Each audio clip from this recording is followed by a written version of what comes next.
kisha unakuwa unakanyaga kwa ile mguu wako ya goshi unakanyagisha pale vile na hii ya droite unakanyagisha hapa alafu mkutao shofe bite umva iyi modoka iko nyishaka ndashaka kuyikodesha iki kigoroba cyose umbabare rwose nizere kudahenda ndaza kwikugarura nka saa 12 nizere kutarenza 50,000 rwose nge nahita nkwishyura 50,000 ndahita nkwishyura akakanya amafaranga ngaye rwose kupatia mbo mama basi tunamaliza masomo yetu ya leo naishi ngo iki biheze gute kandi twavuganye isaje nawe twafatanye isaha ni minota 2 tugize niyo uri kurambwira ngo ishuri riraheze ibyo twiga birakwiye nishiye kama mimi nakuwaka na femba njala gani nilitika kwanza ikukamata franga mtu wa Irusangi kweli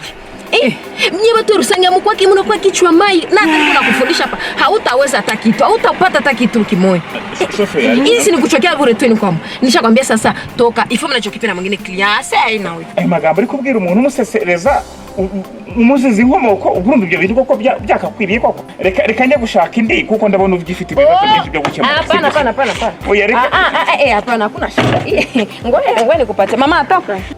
kubera ibyo twasezera kwanza kuva gute ku masezerano kandi je twavuganye shofe umva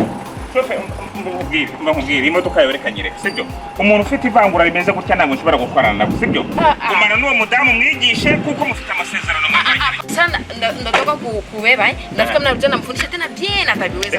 oya no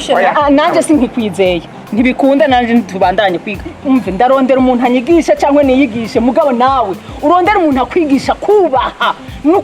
kwihanganira abantu mudakufise inkomoko ona lakini sasa